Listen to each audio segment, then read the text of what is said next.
예수님께서 사역하시던 갈릴리 지역은 갈릴리 호수를 중심으로 한 주변 지역이었어요.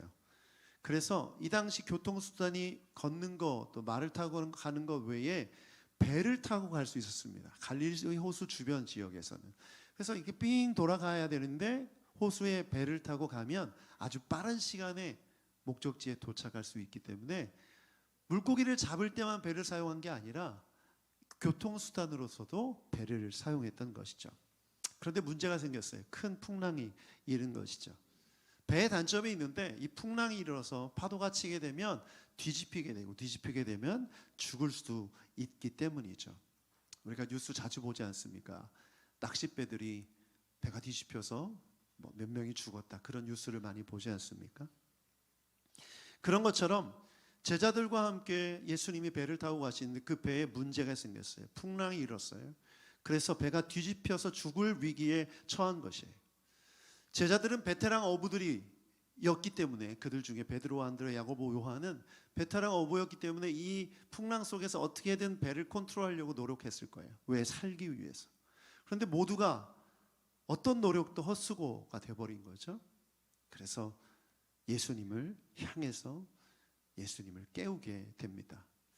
놀라운 것은 예수님이 여기 주무시고 계셨다는 거예요.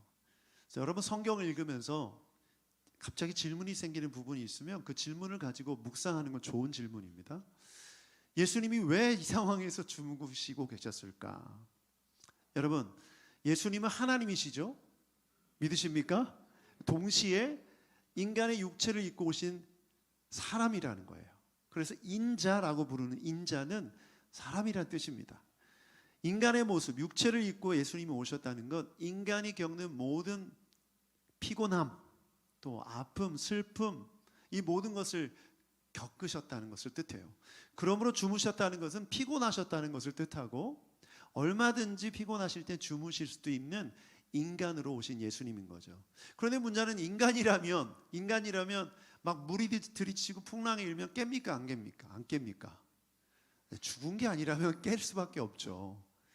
그래서 우리가 뭘 생각해야 되냐면 예수님께서 잠들어 계신 의도가 있다는 거예요. 왜냐하면 풍랑을 잠잠케 하신 분께서 풍랑이 이는 걸 모르셨을 리가 없죠. 여기에 핵심이 있는 거예요. 주님이 모든 것을 아심에도 불구하고 주무시고 계셨던 것은 주님의 의도가 있었던 거죠. 예수님이 제자들을 부르실 때 이렇게 말씀하셨어요. 마태복음 4장 19절 말씀을 보면 함께 읽어보겠습니다. 시작. 예수께서 그들에게 말씀하셨다. 나를 따라오너라. 나는 너희를 사람을 낚는 어부로 삼겠다. 사람을 낚는 어부로 삼겠다는 말은 뭐냐면 사람을 낚을 수 있도록 내가 훈련시키겠다는 뜻이죠. 그렇죠? 그러면 예수님을 따라 나선 그 순간부터 모든 일상은 훈련이에요. 예수님이 제자들을 가르칠 때 1교시, 2교시, 3교시, 1교시 음식 먹는 법, 2교시 전도하는 법, 3교시 기적 일으키는 법, 이걸 배우지 않았다는 거예요. 그냥 삶 전체가 다 제자 훈련이었고 삶 전체가 다 사람을 낚는 어부가 되는 배움의 장이었던 거죠. 그렇다면 이 갈릴리 바다 위에 폭풍이 있는 이 순간도 바로 가르치는 순간이었던 거예요. 그러므로 예수님께서 주무신 데는 가르침이라는 목적, 의도가 있었던 것이죠. 왜? 여러분, 제자가 되자마자 온전한 제자가 됩니까? 베드로가 제자가 되자마자 기적을 행하는 능력의 말씀을 선포하는 제자가 됐습니까? 아니죠. 긴 시간이 흘렀어요.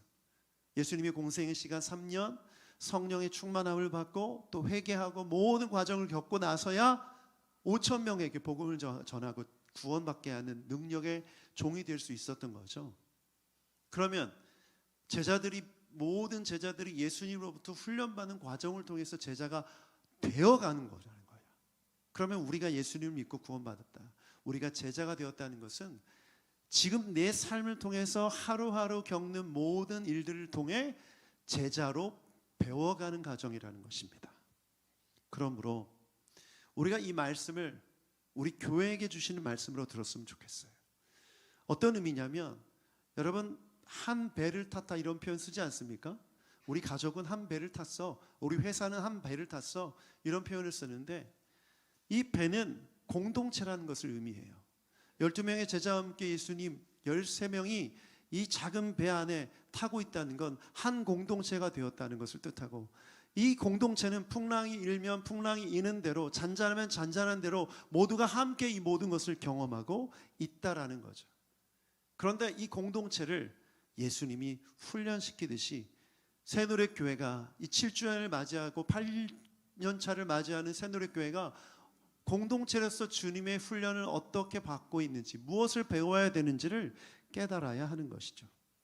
그래서 오늘 새누리교회에게 주시는 이 말씀을 통해 예수님의 제자로 거듭나는 우리 교회가 되길 축복합니다. 세 가지를 가르쳐 주셨어요. 첫 번째 가르침은 제자들은 배를 타고 가는데 아무 말도 하지 않았습니다. 무슨 말이냐면 베테랑 어부들이었기 때문에 하늘을 보고 일기를 보면 이제 배를 타도 가도 되는지 아니면 육로로 가야 하는지를 판단할 수 있었을 거예요. 그런데 배를 띄우기 전에 그런 말이 전혀 없어요. 아무렇지도 않게 배에 올랐고 가고 있었다는 거예요. 풍랑이 이런데 그 풍랑을 뚫고 가는 것을 결정하는 그런 어부는 없지 않습니까? 그리고 거센 풍랑이 일었을 때, 죽음 직전에 다다랐을 때 이 모든 풍랑을 만나도록 예수님은 주무시고 계셨던 이유가 뭘까? 거기는 제자들이 자신들의 한계를 경험하게 하기 위함이에요.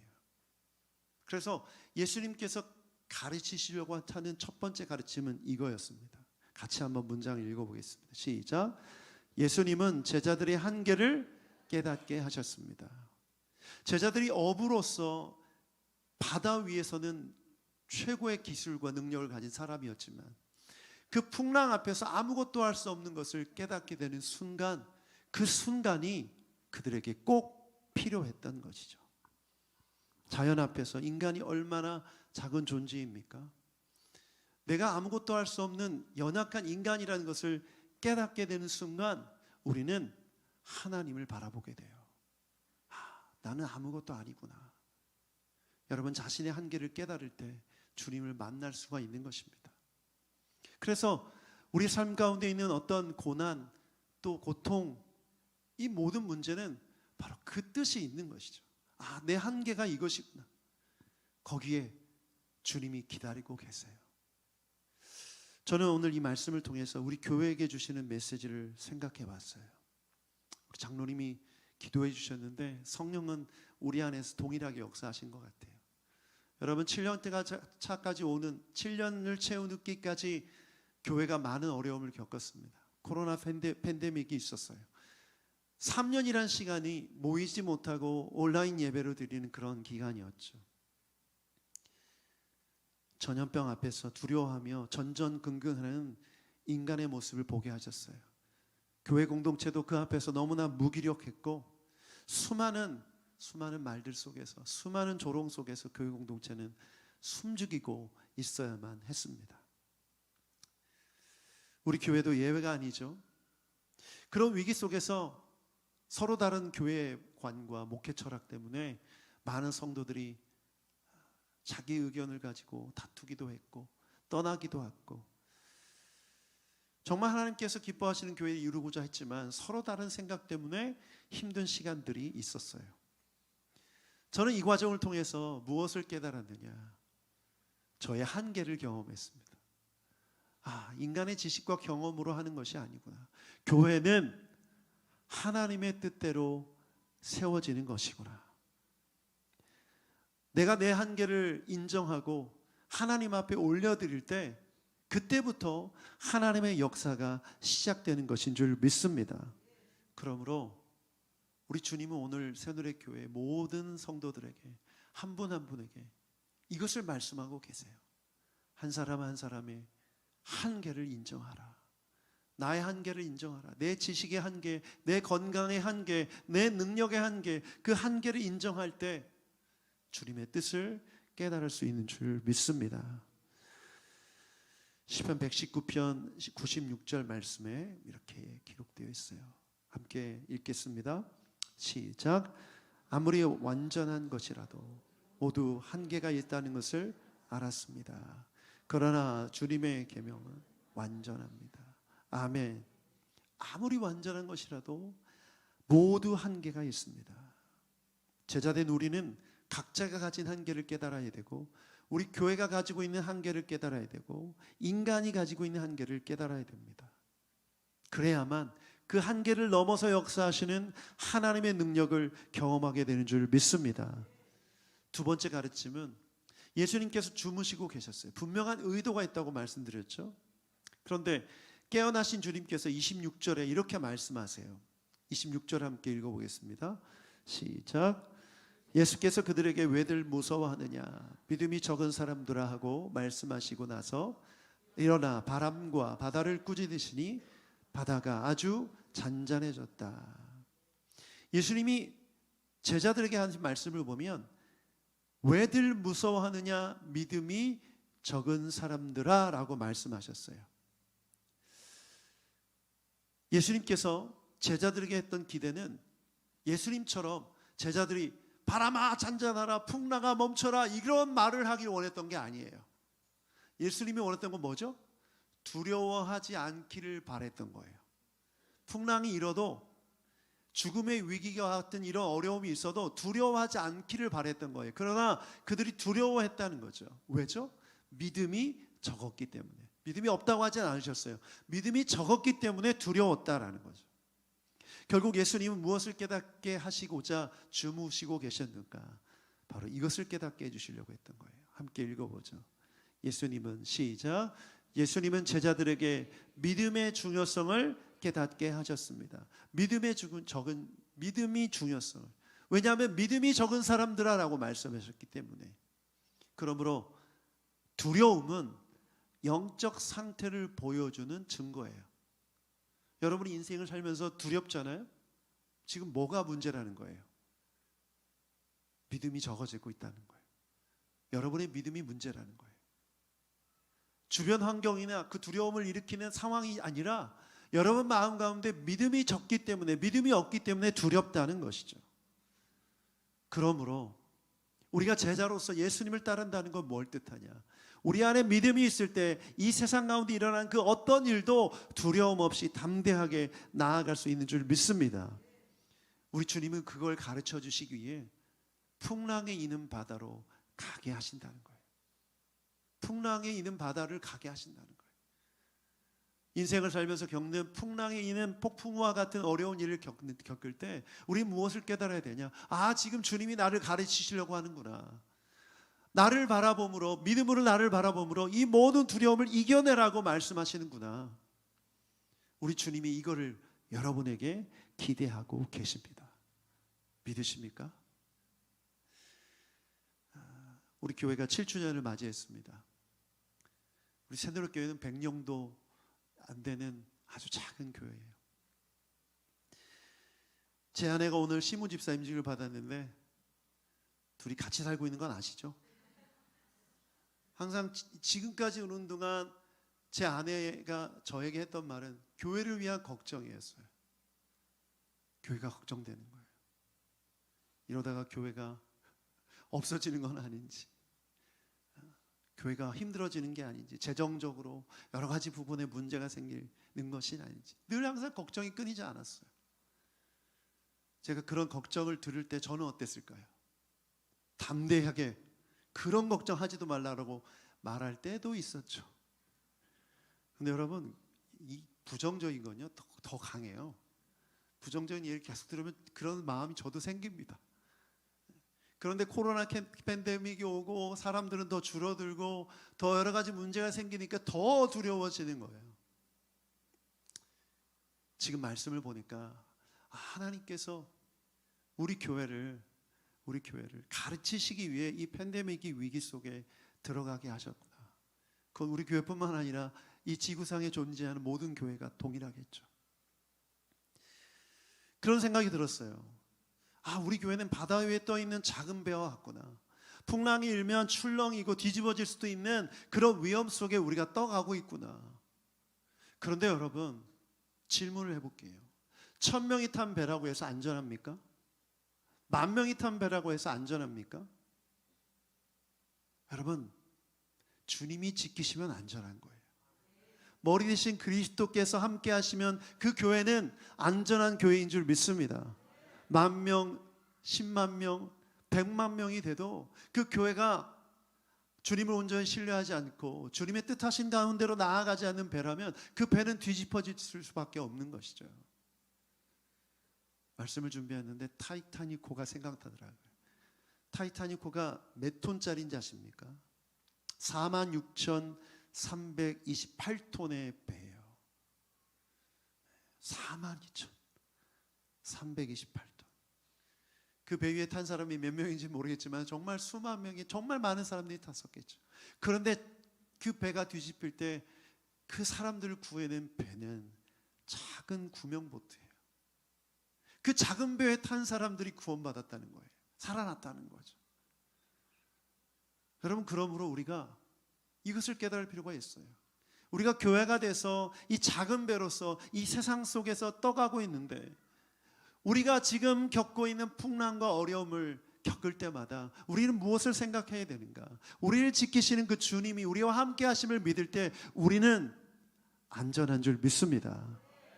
그러므로 우리가 지향하는 지향점은 우리 교회도 200명, 300명이 되자가 아니에요. 교회를 부르신 그 부르심의 목적대로 온전한 교회가 되는 게 목적이에요. 주님의 뜻대로 말씀 공부하고 찬양하고 예배하고 전도하고 아주 기본적인 것을 열심히 하는 거죠. 이것을 이루며 나아갈 때 건강한 교회가 되고 믿음으로 나아가는 교회가 될 때 그 어떤 풍랑이 일어도 두렵지 않고 묵묵하게 나아갈 수 있는 교회가 될 수 있는 줄 믿습니다. 고린도후서 5장 7절에 이런 말씀이 있어요. 함께 크게 읽어보겠습니다. 시작.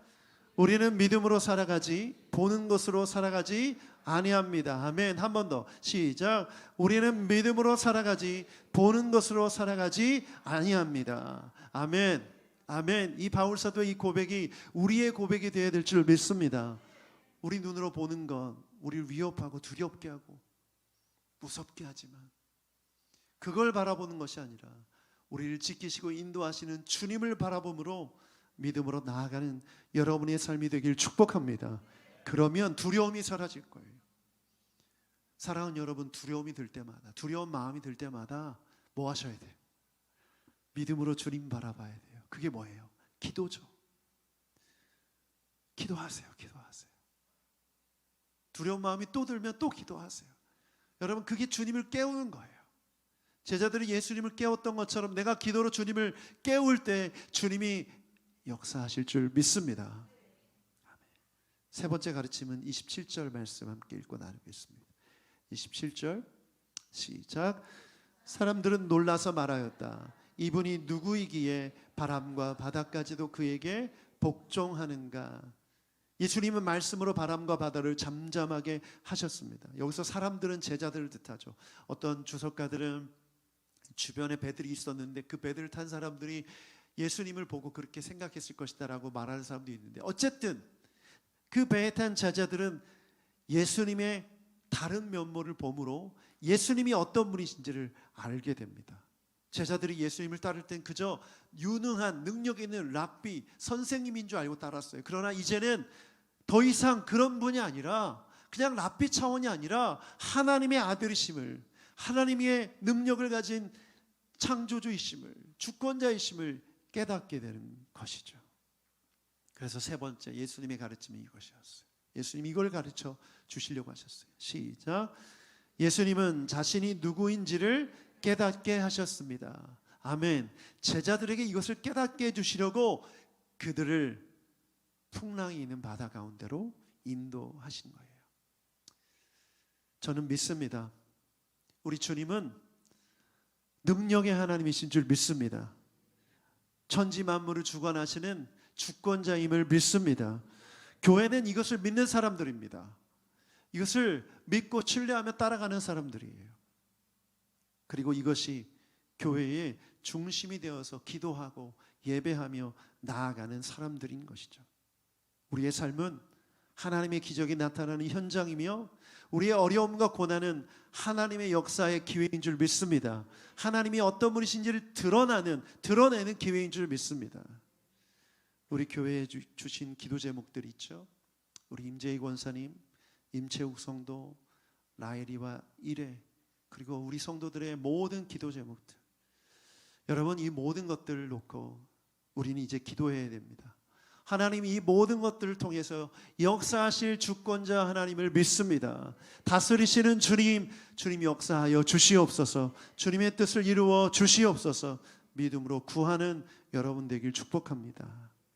야고보서 1장 6절부터 7절 말씀 함께 읽어보겠습니다. 시작. 오직 믿음으로 구하고 조금도 의심하지 말라. 의심하는 자는 마치 바람에 밀려 요동하는 바다 물결 같으니 이런 사람은 무엇이든지 주께 얻기를 생각하지 말라. 여러분, 기도는 우리가 할 일이고 응답은 주께 속한 것인 줄 믿습니다. 내가 할 일을 하지 않고 어떻게 이루어지겠지, 어떻게 되겠지, 이런 생각 절대 하면 안 됩니다. 여러분, 저는 하나님을 의심하지 않습니다. 하나님은 반드시 주님의 뜻을 이루실 것입니다. 날마다 여러분 가운데 있는 의심을 버리고 주님을 신뢰하는 여러분 되기를 축복합니다. 저는 새노래교회를 의심하지 않습니다. 왜? 예수 그리스도가 머리 되시기 때문에, 그분의 소유이고 그분의 주권이기 때문에 우리 시무 집사님들 의심하지 않습니다. 왜? 여러분을 세우신 분을 신뢰하기 때문입니다. 여러분을 믿지 않습니다. 저는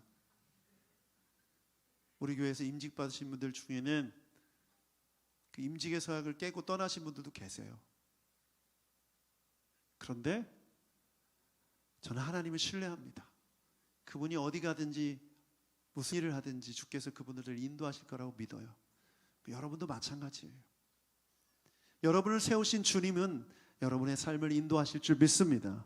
교회도 마찬가지고 오늘 모든 여기서 예배드리는 모든 새누리교회 성도들 한 사람 한 사람도 마찬가지예요. 여러분을 인도하실 거예요. 그러므로 의심하지 않고 믿음으로 주님을 신뢰하며 나아가는 여러분 되길 축복합니다. 말씀을 마무리하면서 여러분, 우리는 잃어버린 영혼들이었습니다. 그런데 예수님 믿고 제자리로 돌아왔어요. 우리가 있는 자리는 예수님과 함께 탄 배와 같은 거예요. 우리는 이 배를 타고 함께 가면서 여러 가지 일들을 경험하고 있습니다. 큰 어려움을 겪었고 앞으로도 더 큰 어려움이 있을 수도 있습니다. 이제 우리는 함께 하나 되어서 의심하지 않고 기도함으로 주님을 신뢰함으로 나아갈 때 주님의 놀라운 역사가 이루어질 줄 믿습니다. 언젠가 주께서 원하시는 때에 주님이 원하시는 항구로 도착해 있을 거예요. 그곳에서 우리가 주님의 역사하심을 간증하며 주님을 찬양하게 될 줄 믿습니다. 8주년에도 더 큰 간증과 고백이 있기를 원합니다. 이 시간 주신 말씀 기억하고 기도로 나아갑시다.